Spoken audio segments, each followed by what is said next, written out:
Hey, we're going to talk about the top 20 films that I wish would come to Blu-ray, and that is not including any films that are on Blu-ray anywhere in the world, uh, even if it's not local for me or in one of the large regions. It's not including Blu-rays that might have got a crappy release that I would like to see re-released. There's plenty of those. American Graffiti comes to mind, The Fly comes to mind, Near Dark. And it doesn't include films that were released in one version or another, but perhaps not the version we would like.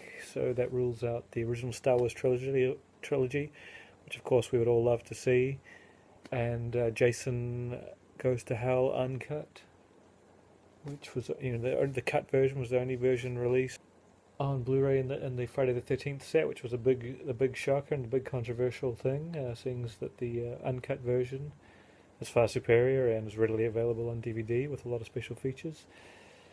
I'm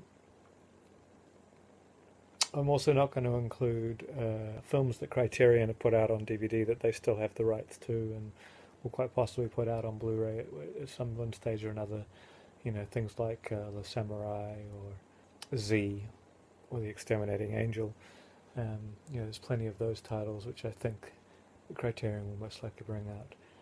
But there might be some stuff that is rumored to come out on Criterion that they've never handled before. They're very unsubstantiated rumors, and that might be near the top of the list. So here we go with the top 20 stuff that I'd like to see on Blu-ray. So number 20, we have the 80s / April Fool's Day. This was remade horribly more recently, but had very little to do with the original. It's one of the few slasher films that I still want to get a hold of.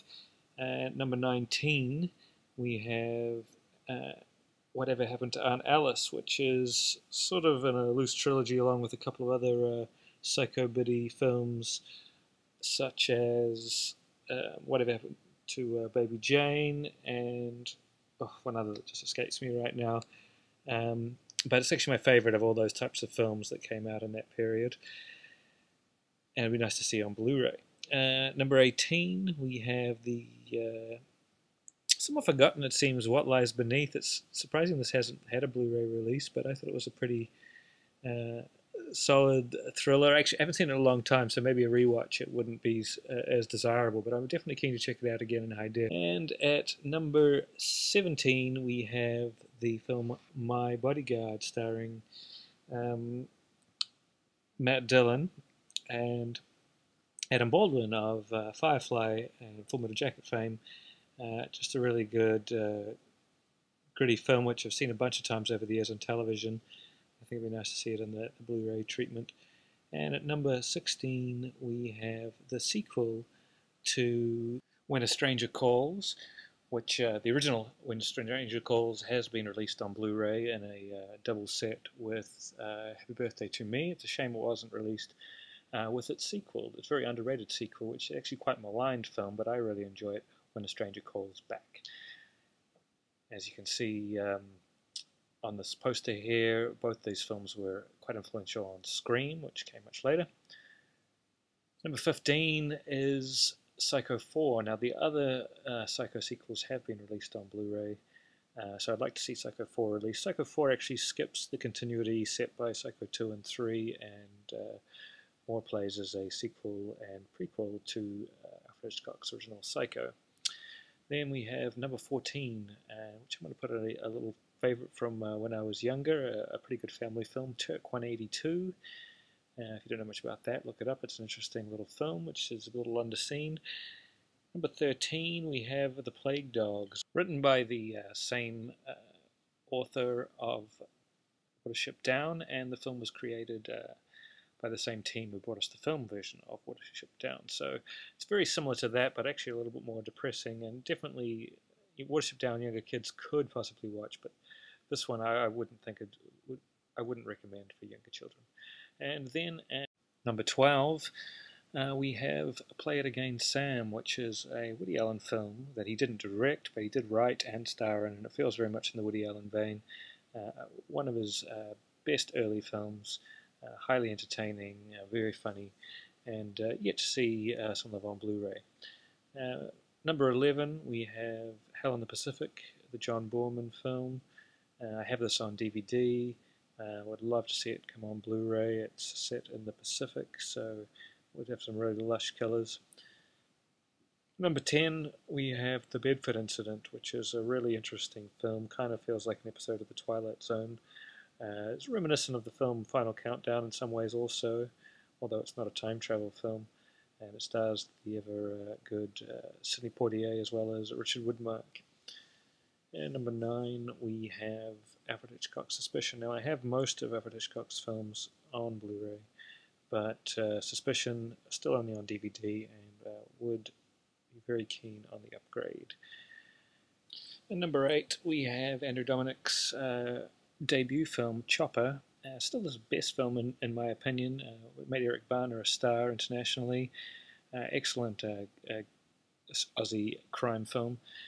Then at number 7, we have Jean-Pierre Melville's swan song film Un Flic. It was released on DVD in America and Anchor Bay and various different other imprints around the world, but yet to see a Blu-ray release even in France. So it'd be really good to wrap up with that on high def. And at number 6, we have the amazing Young Sherlock Holmes, also known as the Young Sherlock Holmes and the Pyramid of Fear, many international regions. That's how I saw it at the cinema. And it is a fun film. It was sort of filling the gap of the Indiana Jones films. It's a shame it didn't get the sequels that it deserved. Has the first moving CGI character in any film, and it did a pretty good job of this moving stained glass window, knight coming out of a window. So it'd be good to finally get that on high def. Number 5, we have a Manhattan Murder Mystery. Woody Allen films have been trickling out, and surely a lot of them on Twilight time. I'm sure this will eventually get released from somewhere. It's my favorite Woody Allen film. Number 4 is 2046 from Wong Kar-wai. Definitely needs a release. Stunning film, and it will look amazing in high def. Surprised it hasn't been released anywhere as of yet. Number 3, we have Roman Polanski's very underrated The Tenant, very creepy film. I sold my DVD, which looked terrible, and I'm looking forward to getting a Blu-ray and hope it's done well. Number 2, we've got the iconic Pump Up the Volume with Christian Slater. Great film, very rewatchable, great soundtrack, and can't wait to upgrade my DVD. And number 1, we have After Hours, which has been rumoured to be coming out on Criterion, based solely on a clue on the Criterion page, but that also could be a Harold Lloyd film. So After Hours, bring it on. And it was such a great film. It was back to back with King of Comedy, two very underrated films in the Scorsese pantheon. More lower budget, insular storytelling, and both set in New York. And I have such fond memories of the first time I saw After Hours, and I have the DVD still. I've managed to upgrade King of Comedy to Blu-ray, but I really want to finish it off with getting After Hours on Blu-ray. And I'll be really happy. Now, there's a bunch of other films that I also want to see on Blu-ray, but I'd had to do 20, so I pulled them together pretty quickly. And maybe you want to tell me what films you want to see on Blu-ray soon. Okay, we'll catch you next time.